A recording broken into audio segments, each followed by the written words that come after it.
Class dismissed. Have a great day. Oh, my back, shoulders. What a stressful day. Oh, I wish there was some way I didn't feel so sore when I finished teaching. Well, actually, there is. Today, I'm going to go through 8 great yoga poses that you can do to help alleviate that shoulder tension and that lower back tension, the lumbar, maybe tension in your legs or your feet. We're going to go over some strategies that you could do, some yoga poses that you can do to help with those poses. So I don't know how my cat does it. He can be in total sleep mode, sitting all day, working with me, and then poof, he's running down to go get his food. Then I discovered his trick. He does yoga. Every time he tries to move from sleeping position, he's doing yoga. So today, when I go to tell you about the 8 great things that you can do if you are sitting at a computer all day or teaching virtually like I am, you're going to do some cat type poses or animal poses that can help get you to where you need to be. All right, let's begin. Help me go through these strategies with you today. I have my lovely assistant, otherwise known as my daughter Alexa, who will be doing the yoga poses and going through. She'll be acting like my cat and the different animals that we talk about. So the first one I want to show you is obviously the one that Buddy does the most, which is the cat.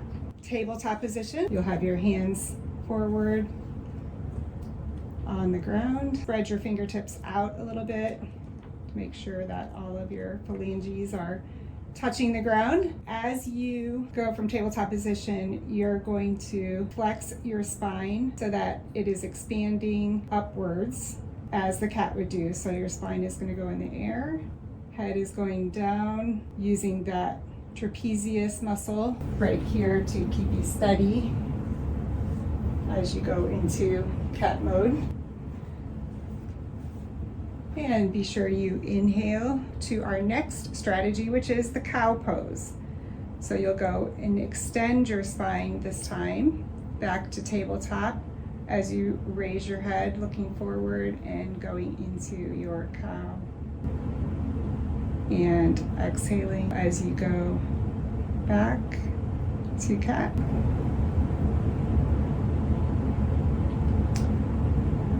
And you can do a couple more cat, cow, inhaling and exhaling. And a couple things to point out as she's going into this would be the trapezius here that's keeping her head going forward and backwards as she's lifting up and down. Her spine, using the whole spine, and it is going through flexion and expansion as the vertebrae spread out and go back in. You can see here gluteus maximus also being engaged. Even though her legs are keeping her steady, she's still using those muscles. So those are the first 2 strategies today that you can do, the cat and the cow. From your tabletop position, we will now go into our next animal to help with our stretches, and that is the downward facing dog, Adho Mukha Svanasana. So with this one, you will be stretching, still be using that spine and the shoulders, shoulder girdle, pelvis, and femur, and using some of the same muscles. But this will focus on an axial extension where you will be using the primary and secondary vertebrae. So notice here her feet are going to be down as much as possible. All points of her feet, you're going to look at the 3 hearts grounded into the earth as much as possible, and your heel down as much as you can. If you need to come out a little bit or go forward to get that good stretch, and you'll be working on stretching your quads here, front and back, and your hamstrings, getting a good stretch to do the downward dog. From there, if you want to do some revolved poses here, you could take your right arm and gently go and move it back to your left leg and facing to the left for a revolved down dog, Parivrita Adho Mukha Svanasana. And of course we want to do the same on the other side. Downward facing dog is used quite often and can be used as many times as you want throughout the day to give you that good stretch of the many different muscles. Similar to the dog, if you need a little bit more of a stretch, you can go into a dolphin pose. Ardha Pincha Virasana. So starting from your downward dog, but this time you are going to put your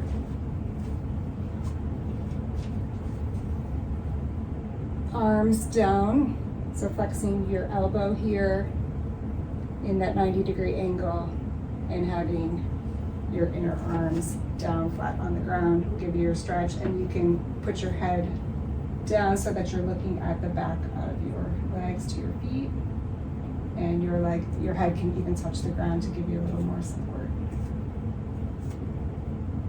And that is the dolphin. Now we're moving on to some snake poses here. So we'll go ahead and start in Adho Mukha Svanasana. And from there you'll be using your trapezius again. That's where you're always sore, that shoulder muscle there that I tend to hold all of my stress. As you elevate your shoulder blade, you'll go into your Bhuja Ganasana, your cobra pose. So taking the body forward into all fours, lying on your belly with palms under your shoulder. And inhale and lift your head and chest off of the ground. If you can't quite get to that, you can have your arms down on the ground as you did with the dolphin. That's a little bit easier for you. And you're dropping your shoulders and pressing your pelvic bone into the ground as you're doing this pose. You can lift back up to our Bhuja Ganasana cobra pose.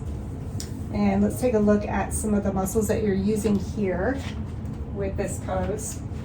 As I mentioned, the trapezius to get from the different poses, and you're using the spine in an extension mode here, expanding the space between the discs at the front of the spine, the interior of the spine, and then compressing that posterior. We're also focusing on the pectoral muscles of the chest, and that is our next animal, the cobra pose. Our next animal today is going to be our lizard, Uttan Kristasana. So from all fours, you're going to take your front leg forward, and you want to, when you're doing this, you can start with this knee being down.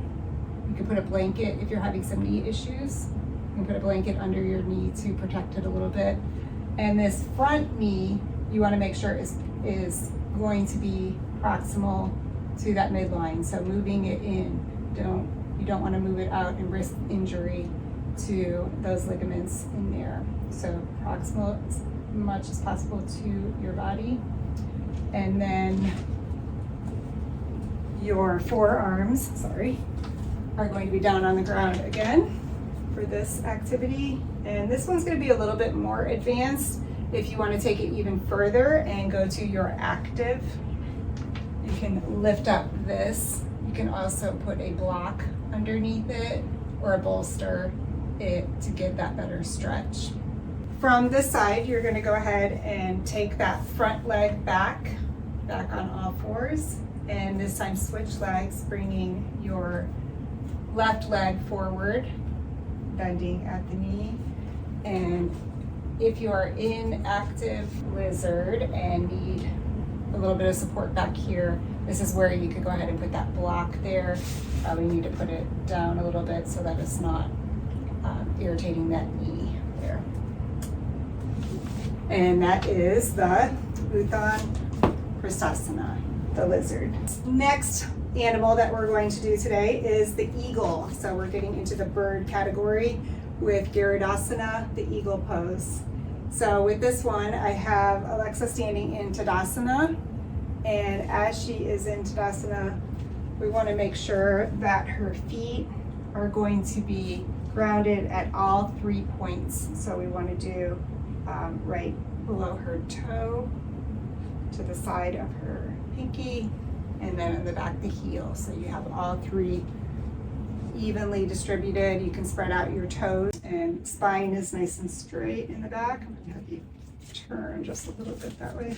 So we want your spine to be nice and straight, head forward, and let's cue into the Garudasana. So with this one, we want to cross your biceps over. Okay, and then wrap your arms and hands together, grabbing hands as much as you can. Some of you will not have all of the ability to wrap. Just get them to as close as you can go. If you can just grab like pinkies to pinkies, or however far you can go into it. And then from there, let's bend your knees and cross the right thigh over the left, or whichever one is more comfortable for you. Continue to bend your knees to get a deeper stretch, and then taking that leg towards medial and then out, crossing it over. So in this one, you're having the pelvis rotation. All right, and you can take that. I know you're shaking. Go ahead and take it back, and back to Tadasana.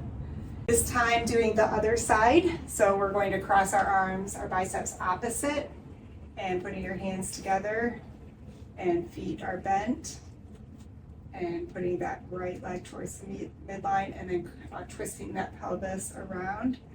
And I'll put the block under to help stabilize you. And just notice here, a lot of people tend to carry that extra stress up there in the shoulders. You want to go ahead and make sure that your shoulders are nice and relaxed. Otherwise, I have to give her a massage later. Okay, and go ahead and uncross that leg and come back to Tadasana. And that was the Garudasana, the eagle's pose. Next animal we're going to talk about is the human animal. And with this one, we'll do our Ardha Uttanasana and our Uttanasana, our half forward bends and our forward bends. So we're going to start off in Tadasana. Make sure your feet are grounded at each of the 3 points. Inhale and grow nice and tall. Make sure you flex your quads and lengthen your spine, and exhale, forward fold from your hips down, keeping your spine as straight as possible. If you cannot go all the way down to the ground, you can use a block if that helps you, keeping your head down. And inhale up to half forward fold, your Ardha Uttanasana, with your hands on your shins, your spine is going to be nice and straight. You can probably feel your hamstrings being stretched at this point. And if you're a little bit back, you want to go ahead and rotate forward to keeping that gravity, taking that pressure off of that lower back there. You can bend your knees just a little bit if you do need, if your hamstrings are too tight and sore. And then come on back up to Tadasana. And that is Uttanasana. For anybody who would like a little bit more of a stretch, and this is the crow. Mainly I'm doing this because Alexa wanted it, it's her favorite, so there we go. get into a squat position and place your hands under your shoulders. Your fingers nice and wide again on the ground.